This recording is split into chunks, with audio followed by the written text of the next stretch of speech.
সে দীর্ঘদিন ধরে মায়ানমারের নিত্য প্রয়োজনীয় পণ্য পাচারের সাথে জড়িত।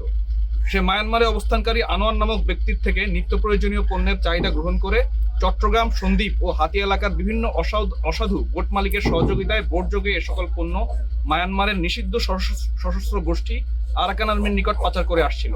পশ্চিম সংলগ্ন গভীর সমুদ্র এলাকায় গত 27 এপ্রিল 2026 তারিখ সোমবার ভোর 4টায় বিসিজি স্টেশন সেন্ট মার্টিন কর্তৃক গোপন সংবাদের ভিত্তিতে একটি বিশেষ অভিযান পরিচালনা করা হয়। অভিযান চলাকালীন উক্ত এলাকায় সন্দেহজনক একটি ফিশিং বোটে তল্লাশি চালিয়ে অবৈধভাবে শুল্ক কর ফাঁকি দিয়ে মায়ানমারে পাচারের উদ্দেশ্যে বহনকৃত প্রায় 5,50,000 টাকা মূল্যের 900 বস্তা সিমেন্ট ও পাচার কাজে ব্যবহৃত বোট সহ 13 জন পাচারকারীকে আটক করা হয়।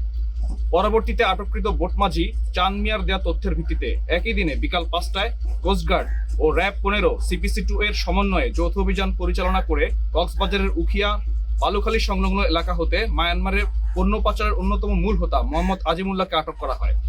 আটককৃত মোহাম্মদ আজিমুল্লাহ কক্সবাজারের উখিয়া বালুখালীর রোহিঙ্গা ক্যাম্পের বাসিন্দা এবং প্রাথমিক জিজ্ঞাসাবাদে জানা যায় সে দীর্ঘদিন ধরে মায়ানমারের নিত্য প্রয়োজনীয় পণ্য পাচারের সাথে জড়িত।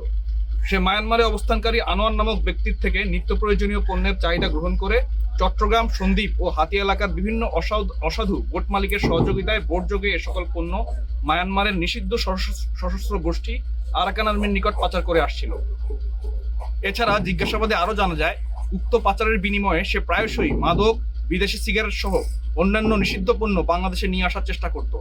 পাশাপাশি তার মুঠোফোন পর্যালোচনা করে এ সকল পাচার কাজের মাধ্যমে প্রাপ্ত কোটি কোটি টাকার অবৈধ লেনদেনের প্রমাণ পাওয়া গিয়েছে।